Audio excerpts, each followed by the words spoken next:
Yeah, I think it's gonna be fun year. Why am I bleeding? What the? Sorry, I just noticed. Like I have What like is a legit happening? cut. Like this is what? Things have escalated quickly. Oh my God, it's Yeah. on your shirt, you sicko. I don't know. Okay, just stop. Now I'm worried. I talk about Monty and I start bleeding. Is he like superhuman? What is happening? Deuce and Mo, Deuce and Mo, Deuce and Mo. They tell you what they know. Deuce and Mo, Deuce and Mo, Deuce and Mo. The podcast that you know. You know, last year when we did this roundtable, right before the season started, Okay. we were all amped up. I think excited, but like I don't think we realized what was ahead of us. I don't know. I don't No think one anyone would have did. thought of it. And because we did this last year with King's Film Room, aka Skylar and Drew, aka that local guy, we're like, we have to do this again. It was so fun last year. And last year at this time, we knew them, but we didn't know them. Yeah. And now I feel like there's just Well, now that we know them, I kind of like, why are we having them on? You know, now that we really know them. what do you mean? know? I mean, What is that supposed to mean? Drew is kind of like, oh, like Skylar. I understand. I completely understand. Super excited to have you guys, man. How excited are you guys for this season? Oh man, after last year, Yeah.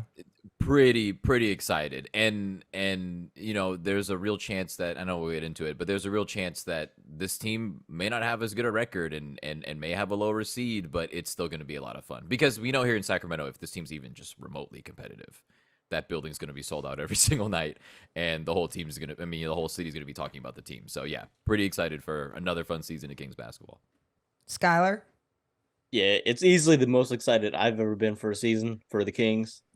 I'm not Drew. You know, Drew's seen it all. 45, divorce, couple marriages. I'm only 24. I haven't seen the Kings be good since I was about 6. Don't exactly remember that. So by far the most excited I've ever been. Wait, it sounds like then, so I think this is easy to say, like we all have higher expectations, right? But like Skylar, the way that you're putting that, I feel like you're excited because you feel like we are, not only are there expectations, but do you feel like they're going to meet those expectations that you're putting out there maybe? I would hope so. I mean, it's going to be tough. I think everyone kind of understands the West is pretty ridiculous, but I have high expectations for the Kings. I think they can meet it. And I don't see a reason why they can't at least replicate what they did last season. You know, last year going into the season, I remember Drew said he thought the offense could be a top 5 offense. He did. He was wrong. He was dead wrong. It was the number 1 offense of NBA you're an history. idiot. So be better with your Yeah. predictions. You know, there were people in the comments making a lot of fun of us. Yep, for I remember talking that. about the offense being even close to the top 5, and it's hilarious. Skylar actually sent me the screenshot the other day. It was, I think, in the middle of the season, he went back to that comment on his YouTube account, and he replied to that person and asked them, update? Love that. I love that. Oh, you petty son of a bitch. I think we all imagine that this offense is going to be pretty good. The thing I'm most curious about is kind of what you guys saw in the preseason, because they really didn't put all their offense out there in the preseason. Kind of similar to last year in a way, but we know what they love to run, dribble handoffs, pin downs, all the stuff that worked for them last year.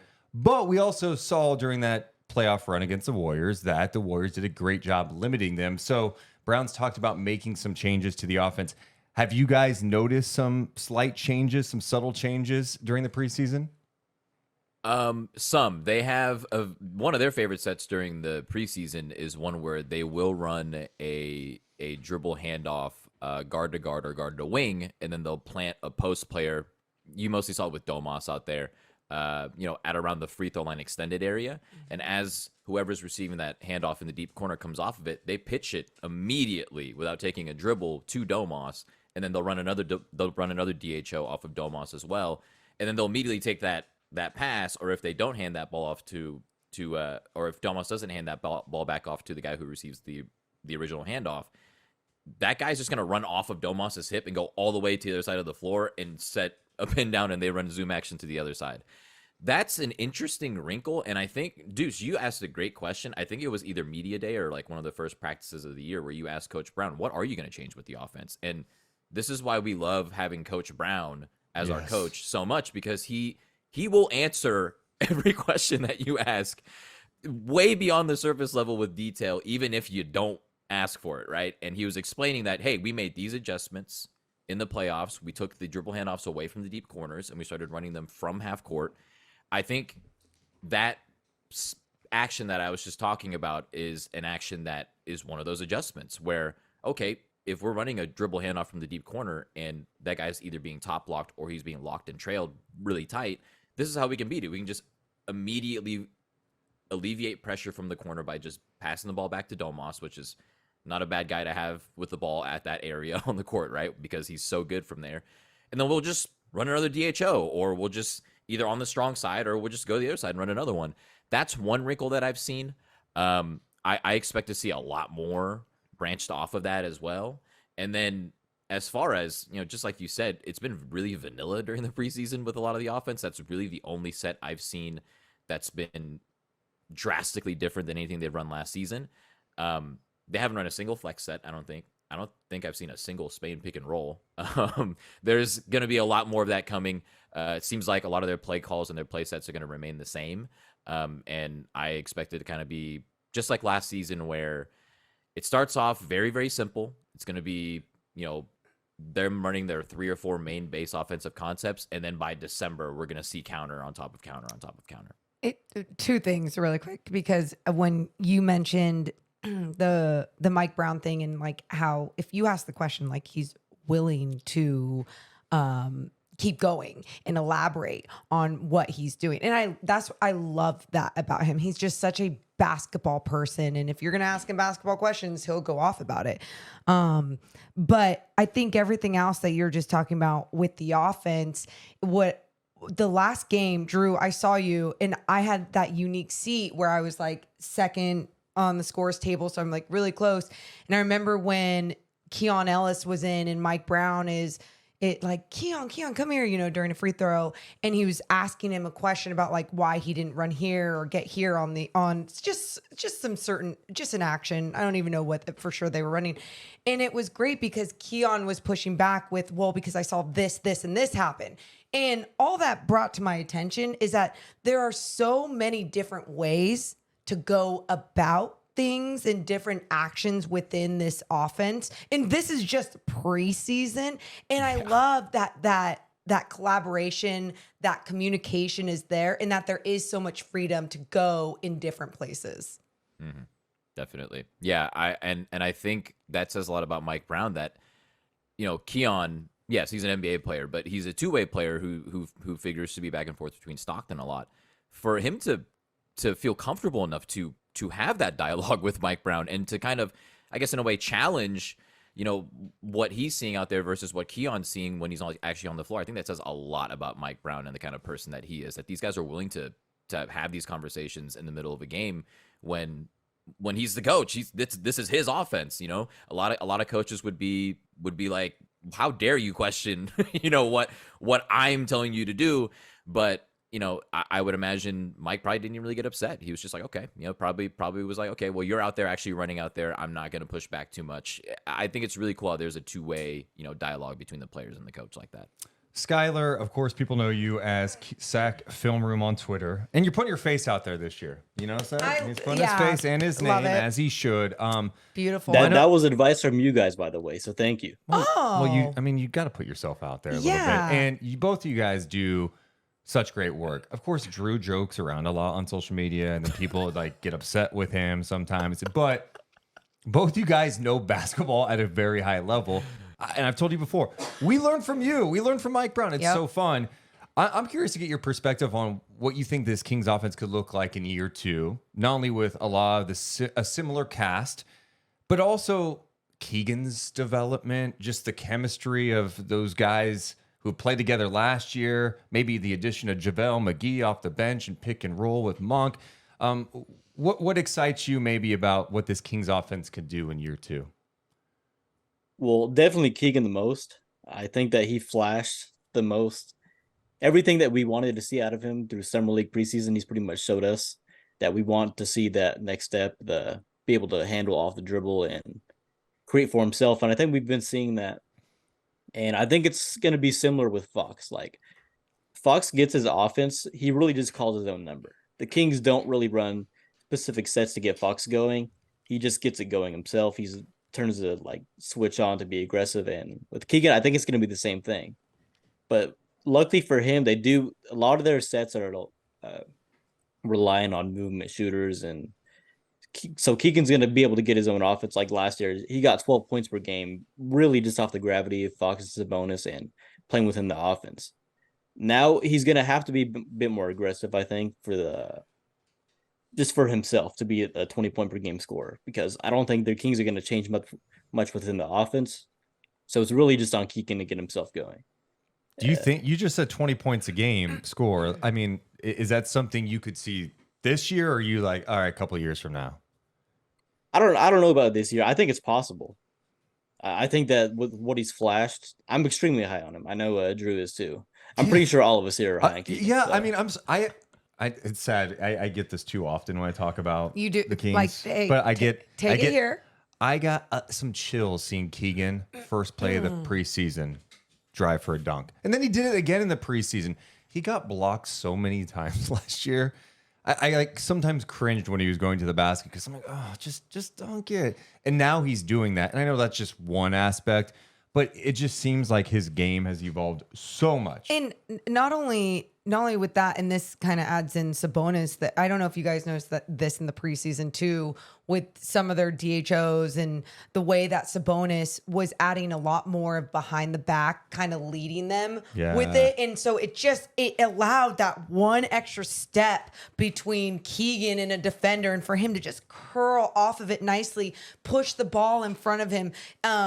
It just seems so effortless and beautiful already. And I'm curious if you guys are just like, okay, Keegan is going to take that leap this year, or do you think this offense is really going to be everyone again? Like, we're going to see a little bit more from, I know we'll get to individual players in a little bit, but like if everyone's going to see it from Sasha, if everyone's going to see it from Colby, or do you think it's going to be like Keegan is a big reason why this offense, it just like takes that leap?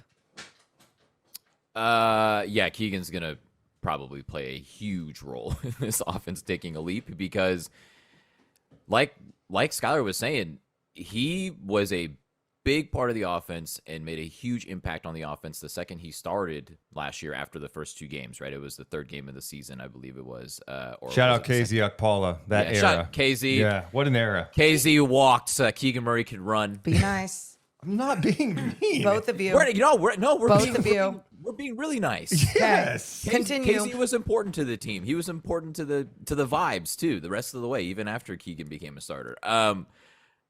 His impact as just a catch and shoot guy, just a spot up shooter, was monumental. Like, it had a huge impact on the offense being able to work the way that it did. Now we're seeing him put the ball on the ground, like put the ball on the floor, get to his spots. He had Chris Paul on him in the second Warriors preseason game because they had a cross match Steph Curry and Chris Paul with guys that were bigger than them. Last season, I'm pretty sure Keegan would have just given the ball up. The second that he took one or two dribbles against a guy like CP3. He's tightened up the handle a little bit. It's not where I'm sure a lot of us want it to be, but he's tightened it up enough to where he can get to his spots a little bit better. And he had CP3 on him in around the elbow area or in the free throw line area, and he just backed him down a couple of times and turned around and hit a fadeaway. I mean, that's not something that we would have seen last season. Summer League, you're talking about that little throw-out dribble that he's doing a little bit more now. He was doing that in Summer League with somebody who was not Domantas Sabonis giving him a screen assist and giving him that DHO, right? Well, now he's got the top screen assist guy in the league doing that with him in these games, along with Fox out there, along with, Harrison Barnes, Kevin Huerter, guys that are legitimate NBA players. I mean, I do think that he's gonna be the biggest reason why the offense either sustains its success or even gets better. But I definitely do think that the synergy of the offense as a whole and all these parts working together, the sum of the parts working together is gonna be the reason why he actually takes a leap, is because the guys around him are so good. Yeah.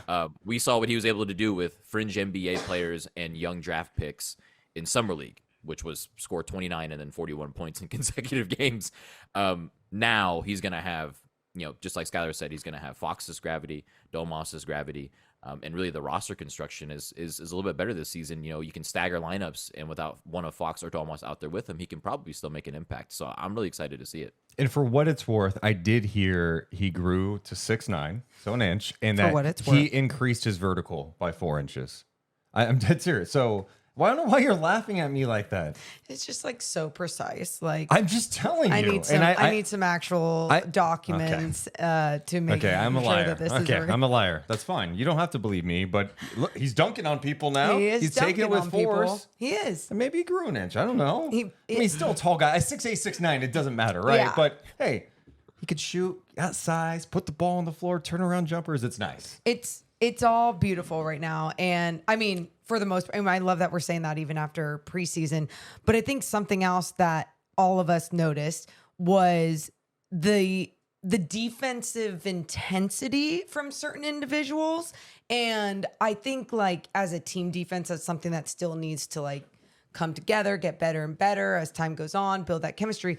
But you guys, De'Aaron Fox getting up and guys, I mean, you talked about it last year with like his screen navigation and how he took a leap there. And it seems like it's even taking another leap this year. I don't know if you noticed that, Skylar. Yeah, no, he was locked in preseason, which I mean, I think that he was pretty locked in last year, but seeing him even engage like this in preseason was something we've really never seen out of him. Most guys really didn't put like any effort defensively in preseason for the Kings. So I'm not going to overreact and say that they're going to be a bottom 5 defense or whatever just because they couldn't perform in preseason. But with Fox, yeah, I think there's a chance he could take another jump. I agree. I think there is an outside chance he could be all defensive second team if he really keeps that level engaged all season. I wouldn't bet on that, but I think that's a possibility. he has the tools to do it. I don't think it's crazy. And we, like Morgan was saying, we talked about this last year, and we've always looked at Fox, especially coming out of Kentucky, like this guy has all the makings of being a good defensive player. And I'm seeing it now. Like his physicality, even blowing up screens, staying attached to his man, pick and roll coverage has been better. I'm seeing those type of signs, and I'm like, okay, one, can he keep that up in an 82-game season when there's so much on him too to push the pace offensively? But I was really encouraged by what I saw in the preseason.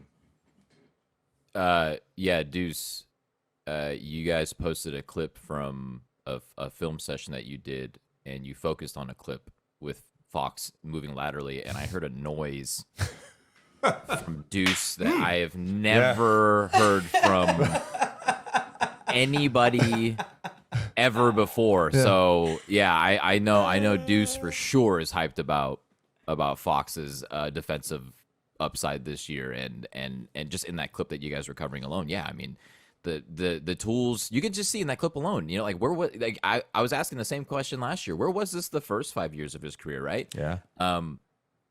Better late than never. He was locked in on defense this preseason. You know, he's going to be so important at the point of attack. And I really do think that if he makes huge strides there, the defense could, I don't expect the defense to be, you know, even middle of the league, right? But if they can just be hovering around 20, that's a vast improvement from last season. And you pair that with quite possibly the best offense in the league, then you're cooking there. You have something. You have the makings of a team that can really make some noise. You know, Mike Brown's mentioned that they were last in pick and roll defense last year. Have you noticed any tweaks to their pick and roll coverage? Are you seeing anything differently besides what we just mentioned with like De'Aaron Fox just being attached to his guy a little more? I'll say I saw them play a little bit more aggressive at points where Sasha or Domas would hedge. But overall, I don't think it's going to be much. It's just going to be matchup dependent on if they switch anything. I think they're still going to play at the level with Sabonis. And I think it's just going to be on guys like Fox and Herder or Duarte, whoever's at the 2, and Keegan to really just improve. I think they're just betting on internal development with their guys defensively. Yeah, because you talk about that hedging alone. If you don't have the right second line of defense or someone isn't doing what they need to do, you know, down on the block or coming over to help or just in the right spot at the right time, things can get dangerous. But I think also, like you talk about the hedging with some of these bigger guys like Domas, taking away that vision from a guard, or even maybe it's JaVale McGee that has to do it sometimes, and then he can use his long arms in the passing lane. And I don't know, I just hope those things keep on developing, like you said, internally.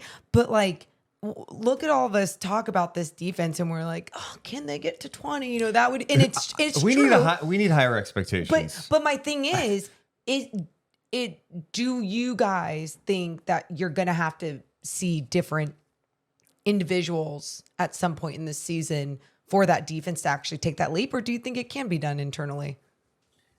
I think it can be done internally, me personally, because the longer you play with a particular group of people, it'll just be natural. Like the natural internal improvement. That's going to get better, especially on defense, because then now the tendency of the guy playing next to you who's helping one man away. You also know the tendency of the three guys playing behind you on the back line, right? And then of course you're in the same defensive system. Right. I was never upset at the process last year on defense. I'll make that clear. I thought guys were generally pretty good on their rotations. They were usually in the right spots. It's basketball. Somebody's gonna make a brain fart every here and there, right? And I think it was magnified with some guys as opposed to others on this team. But generally speaking, it was fine. The Kings started off 0-4 last season, and the defense didn't look great, and the offense was still trying to find its footing, right? Watching those games, I was never really upset, because from what I saw on defense, it was a completely different thing from the previous, 15, 16 years outside of the beginning of the season in 2014, 2015, when Michael Malone had them playing really good defense, right? So I think just by playing more with the same guys on the same team, you're going to get better, because you're going to know who's in front of you, who's behind you, what the coaching staff wants. And then just like Skylar said, it's going to be on a night-to-night basis. It's going to be matchup dependent. And I mean, the West is going to be an absolute beast. You're going to have to deal with somebody every single night. But I would expect a well-coached, organized, prepared team like the Kings to come out and at least not be able to just be a sieve, and just play Olé defense like they did for a decade and a half. I think those days are gone. I think there will be adjustments. I think that these guys are going to get a lot better, just by running the same stuff on defense over and over and over. I think internally the improvement is there. It's just, what's the ceiling on that improvement? I don't think by much. Deuce, you're talking about higher expectations on defense. I mean, I don't know. I just don't see it personnel-wise with this group, it being any better than 20th.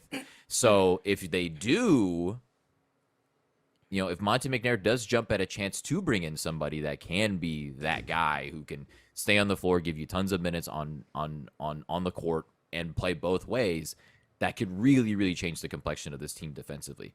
Is that guy out there? Is he available? Don't know. Yeah. When would he make it? When would Monty even make the move? No idea.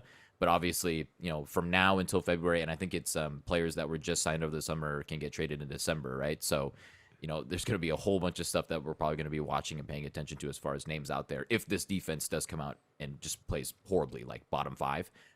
But I think they can be a little bit better than that. And then, if they bring somebody externally in to improve the defense, and if Monty McNair believes that that's the right move, we have no reason to doubt Monty. But I think, generally speaking, just based on his moves this offseason, and really just since the trade deadline in which he shipped off Tyrese for Domas, Monty and Wes Wilcox, they've really trusted what they've had in-house.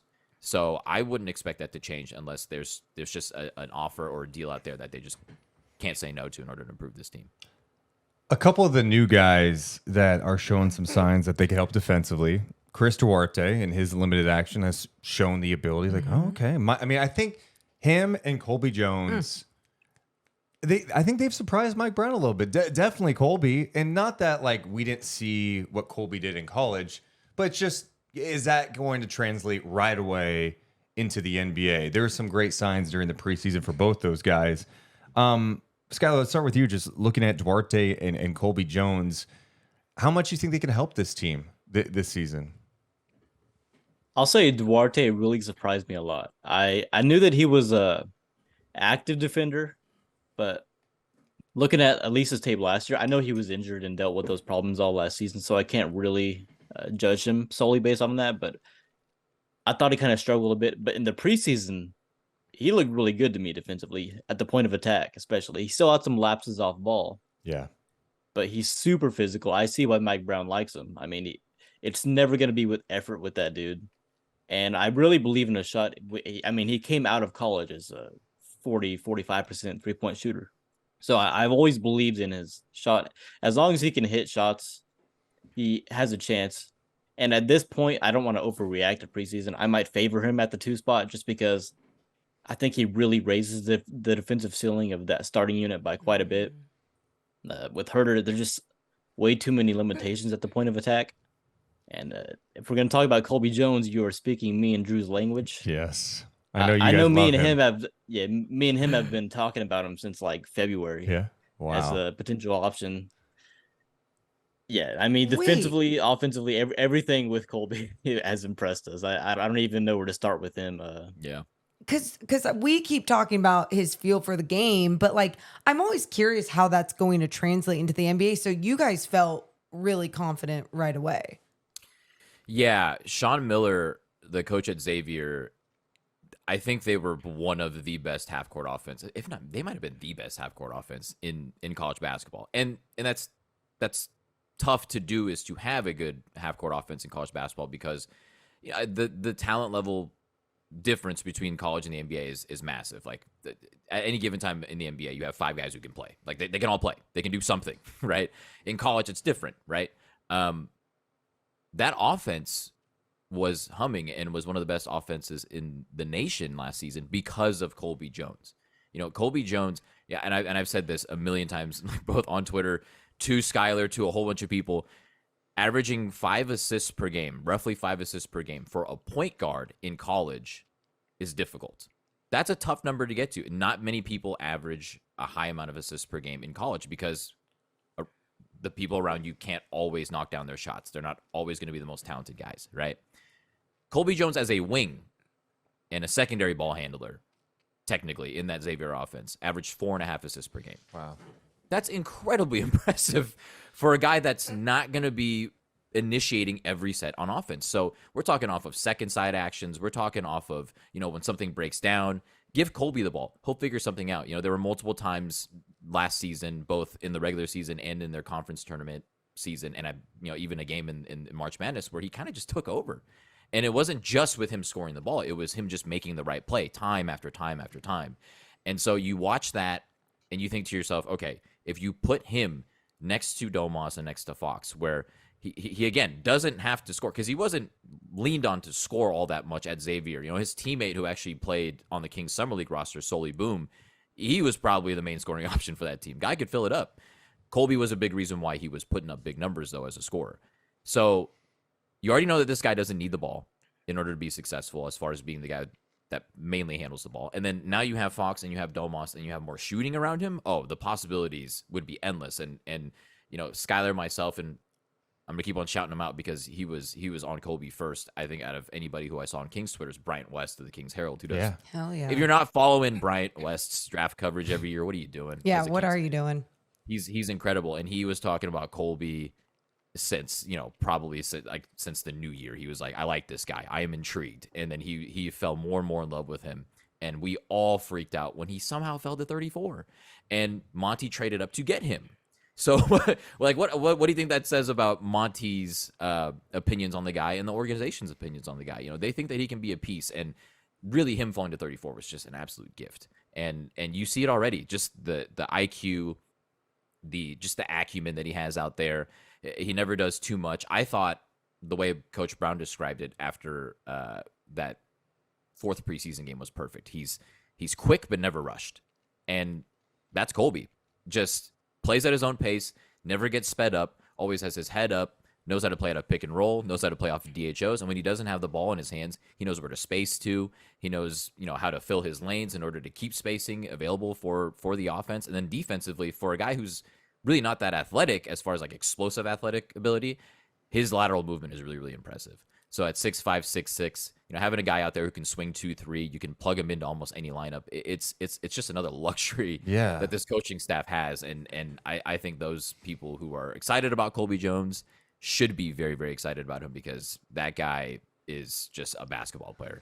So yeah, I mean, you talk about that luxury, but it's also making things kind of challenging for this coaching staff to decide the rotation. Brown's mentioned, hey, I want to play 9-10 guys a night, and you're looking at this roster going, who are the 10? Because as much as we all think Colby could help this team, he may not be in the rotation to start the year. And then, Skylar, you mentioned the Herter dynamic here, where Herter was such an important part to what the Kings did offensively last year.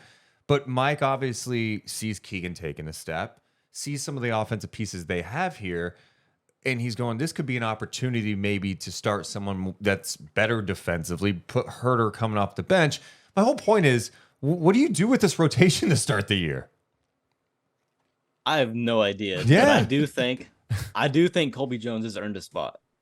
But who? See, I don't know how. I don't just know how. don't know But how I you. think you got to figure out. in Skylar, yes, because that's something that we haven't gone there yet, because I think because of NBA culture and like trying to make sure you're not stepping on any toes, or you got to make sure guys are still happy too.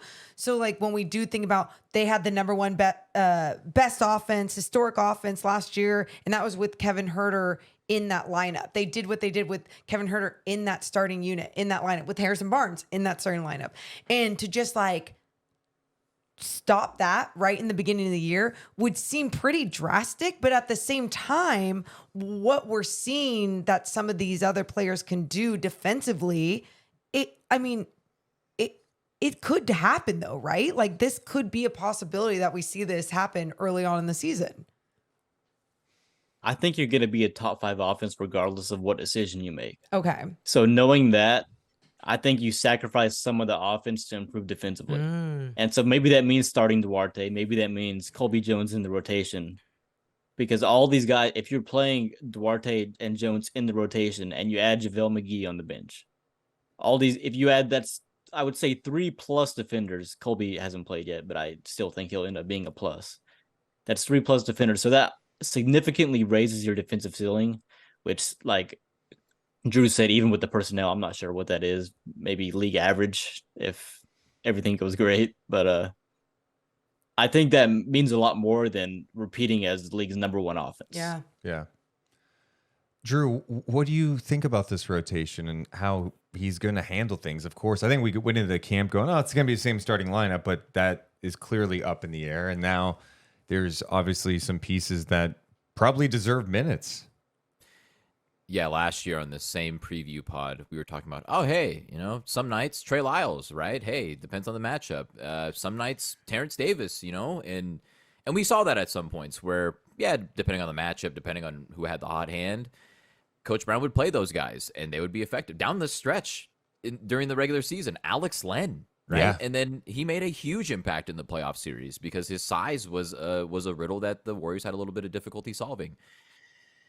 I don't know. I'm with all you guys. I don't know who loses out with minutes. I don't know who takes those minutes. And then I don't know if, I'm sure there will definitely be nights where, yes, it's going to be matchup dependent. We're playing this guy, we're going to have to try to take him away. The first thing that comes to mind is like a Joel Embiid, right? I mean, Neemias Queta was called up just for the game in Philly last year. And I'm pretty sure the message was, you've got 6 of them. Use them. Use every single one if you need to, right? Like, yes, there will be nights like that where some guys will play based on the matchup, based on, a certain player that they're playing against. But on a night-to-night basis, I don't know. I do doubt the statement that Coach Brown put out where he was saying, yeah, the only people who've locked down starting spots are Fox and Domas. I think. Stop it. Keegan starting.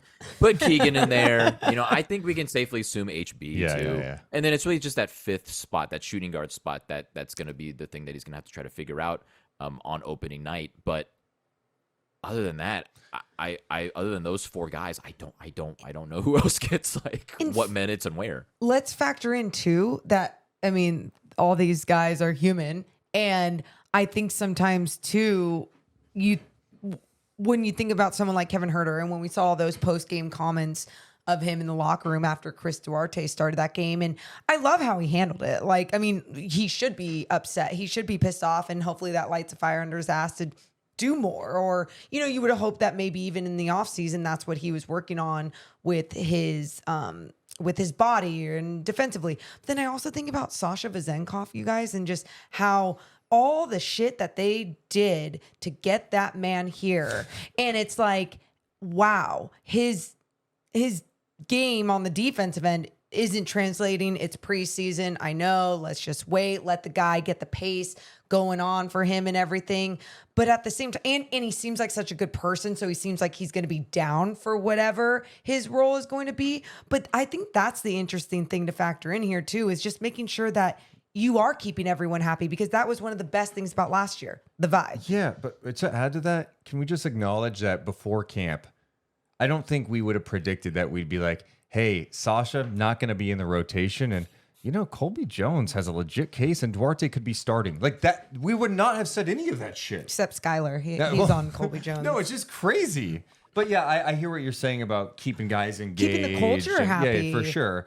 Yeah, I mean, what are you guys thinking about Sasha at this point? I know it's early, but obviously I think offensively you see, oh man, the off-ball movement, the shooting. It's all the stuff that we kind of saw with the EuroLeague, but defensively, there's obviously been some challenges. We knew that going in, but I think even just his, you know, from a team defensive standpoint, he's had some mistakes too.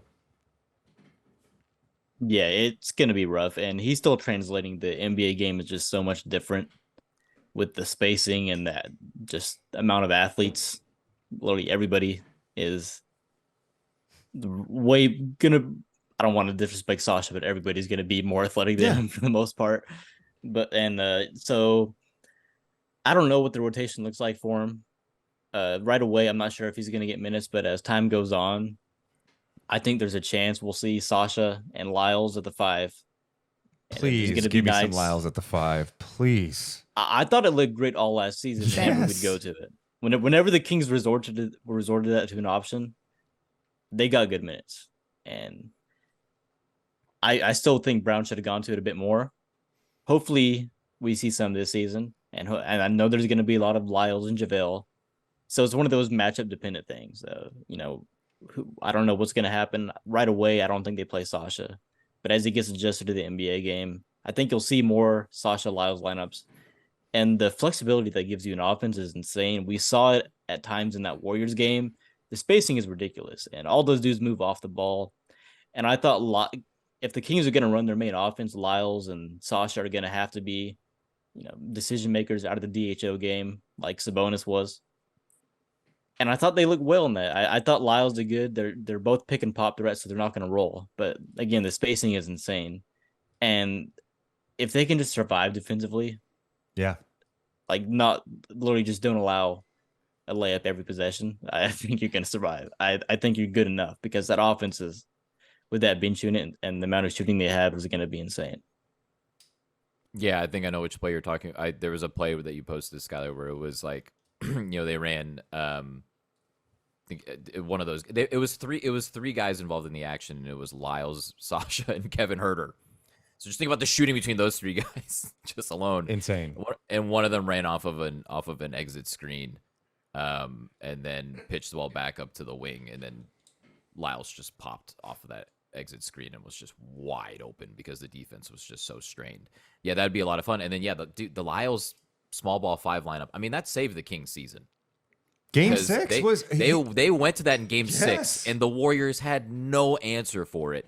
And from what I remember, Coach Brown might have went to it a little bit too late in Game 7, but also, I mean, you know, Steph Curry was doing Steph Curry things. Like, I don't really think there was an answer for that game, regardless. But I think I would have liked to have seen it a little bit sooner in Game 7, and I'm a little bit bummed about that. But that's there. That's there if Coach Brown wants it and needs it, and he has even better personnel to do that with this season.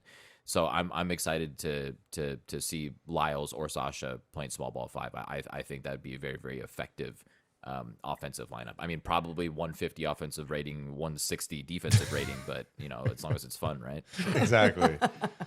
So we've covered a lot of ground on this. Obviously, we know Fox and Sabonis are studs. Keegan's taking a step.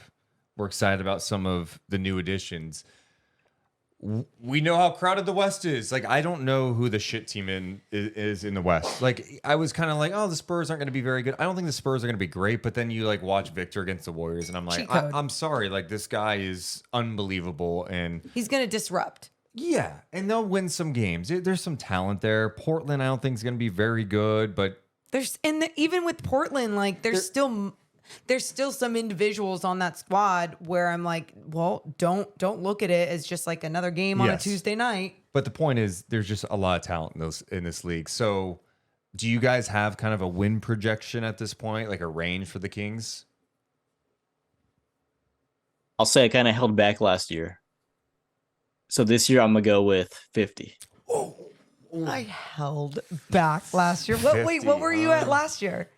I don't know. I think I said cap out like 45 to 47. Yeah, that's what you said. I said 40. you said I think somewhere I capped 45. out at 46. I said I could see 46 Why? if everything went right. Yeah. You guys are all so okay. Jrue, what do you have?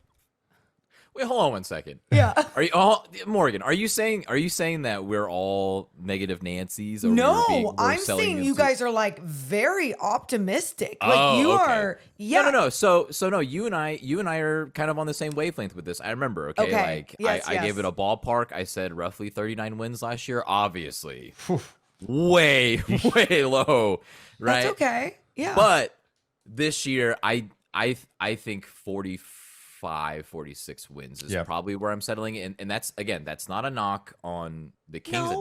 That doesn't mean they got worse. They could realistically be better than last season and have a worse record and a lower seed because the West is absolutely insane. There's no Thank off you. nights, none.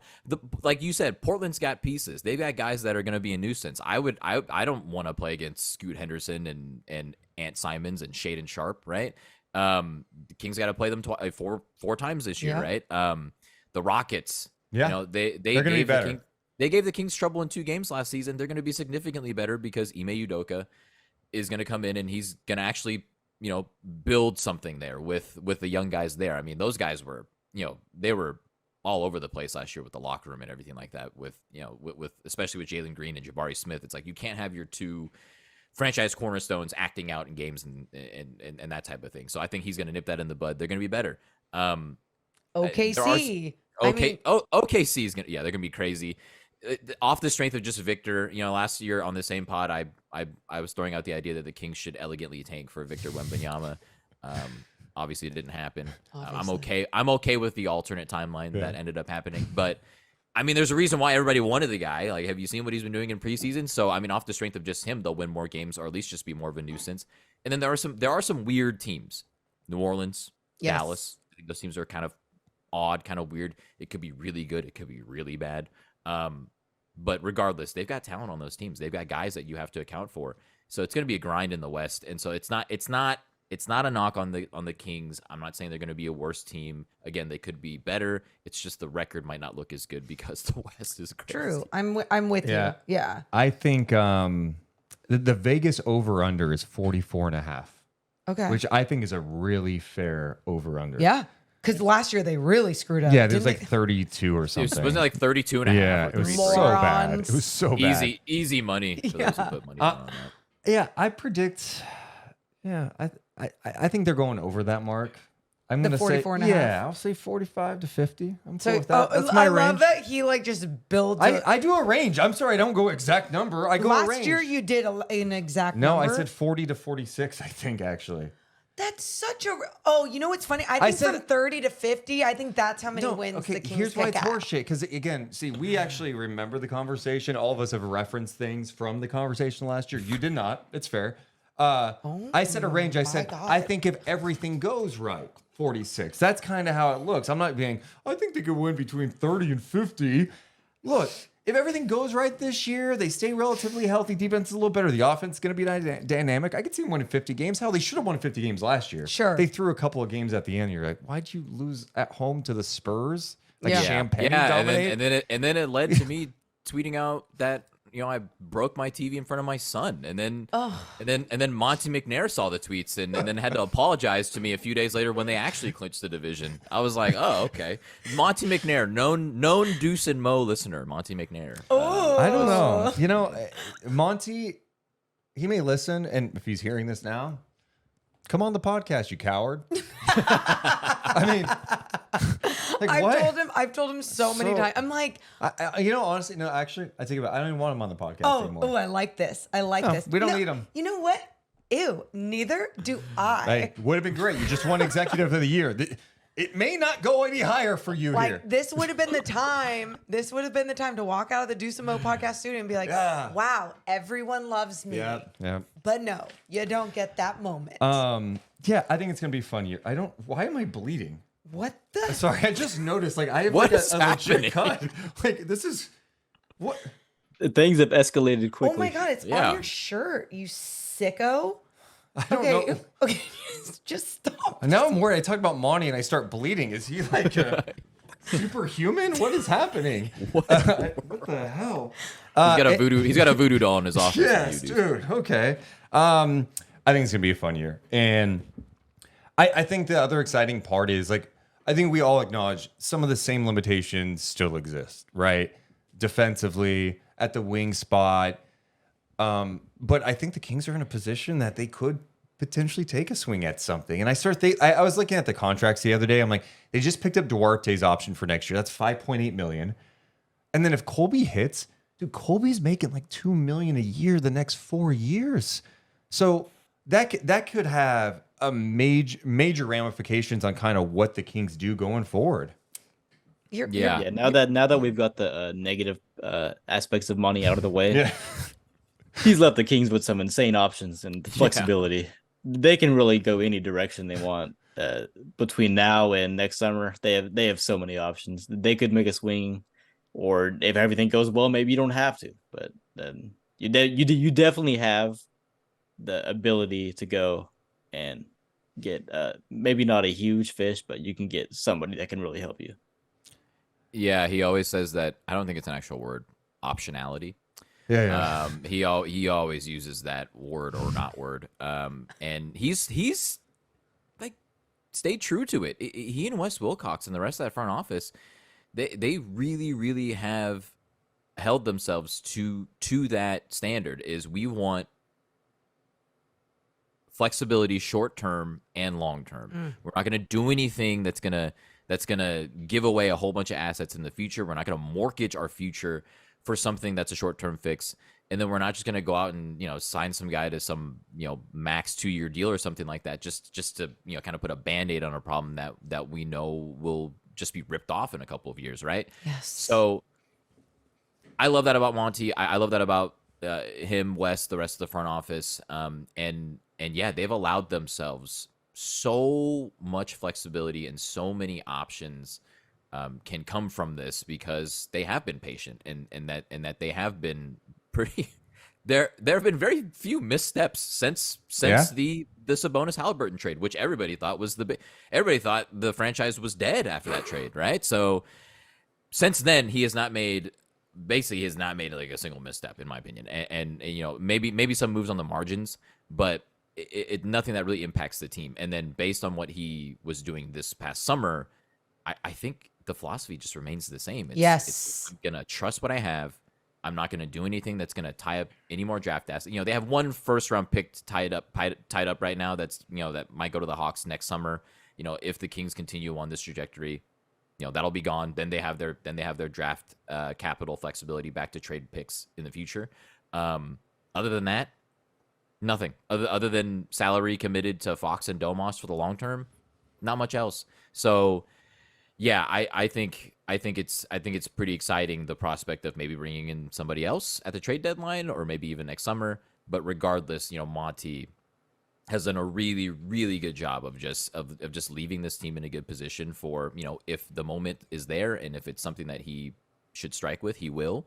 And if not, then cool. He's done enough, to leave enough in the cupboard for this team to work with as far as, assets and what have you over the next few years, even if nothing does happen. Yeah. I just love that he has a plan. He has an identity. He has a philosophy. Like, And it's always on brand. He sticks to it. And I think that consistency alone has given me a lot of optimistic feels. Did you give a range? By the way, yes, I am still bleeding. And I don't know why. it's like making me queasy a little bit.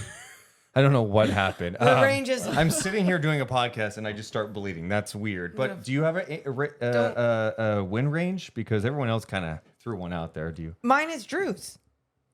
Drew and I are one. Okay. Do you like And you that? know what? We did the same thing last year. And Team it's won not 48 games. and- Won a Pacific Division title. Drew, and I'm not just saying like it's not a cop out. Like I truly, it's funny that we do definitely have the same feel of like how we feel about the Western Conference, how we feel about like what the Kings are capable of doing. But yeah, just trying to be realistic. Okay, before we go, what are you guys working on this year? Like, do you have stuff to promote? I mean, you guys are always doing stuff. Just your feeds alone, you put out a lot of content. Let Drew laughs because he gets a lot of shit for his content sometimes. But Drew actually has a lot of great stuff out there, Yeah, too. just filter out the weird shit. I like the weird shit. Weird? I love it. I don't think it's weird. And no, I don't think it's weird. I just think it's Drew. it's It's you. great. Yeah, it's yeah. you. And like, I think it's not going to be everyone's taste. But I mean, I follow you because I like it all. That local guy on Twitter or X, whatever you want to call it, and then Sac Film Room. What are you guys working on? Do you have stuff to promote? Yeah, so he's a good friend of mine. He just did Media Day. They've been pumping out a lot of cool content with this guy, Drew Absher. Oh yeah. Local stand-up comedian. Guy's just been killing it. And he and I decided to start a podcast. 'Cause I was sick and tired of doing a podcast with KFR. Yeah, and our other I friend could tell. Fish. Yeah. Shout out to Fish, but he lives in like Ohio, apparently. I don't know if it's a real state. And it was kind of hard to coordinate. So I was like, I'm done with you guys. I'm doing this podcast with Drew. So yeah, we just started a podcast called Royally Stupid. Our first episode just dropped last week. Second one's coming this week at some point. Sweet. Yeah, just gonna be doing that with him this season. The actors are on strike. I don't know if you guys have heard. I did not hear about that. Is that So- I heard about that. Okay. Yeah. So it's slow right now on that end. So I got a lot more. I've been working a lot more overtime at Arby's, making more money to afford tickets for this season because Hell it's yeah. not cheap to get in the building this year, guys. But we're there. We're there no matter what, and we will be there opening night. I believe Skylar's even making the trip Sweet. from Fresno. So we're in the building, baby. Like we're gonna be at a lot of games this year, and yeah, I'll be doing that podcast with Drew. So check it out. Awesome. What about you, King's Film Room? What do you got? Yeah, KingsFilmRoom on YouTube. Hell yeah. I haven't posted in a while. It's been tough. I've been on that Arby's grind like Drew. But I'll be posting throughout the season. I don't know how often, but there will be videos. And then obviously at SacFilmRoom on Twitter, I'll Hell yeah. always be posting during and after games. Besides that, I don't know. We'll just see. I just go with whatever I feel like I that day. love it. That's what I mean. That's good. Always make it fun. Do never make it work. Just always make it fun, and that's how some of the best content comes out. So no, we appreciate the hell out of both of you. Yeah. We appreciate all of your guys' content, everything that you've done in this city. So thank you also for joining us. You guys are the absolute best. It's always a pleasure being on with Deuce and Mo in any format, radio, podcast, all that stuff. You guys are the best. Appreciate you guys. Of course. Thank you guys.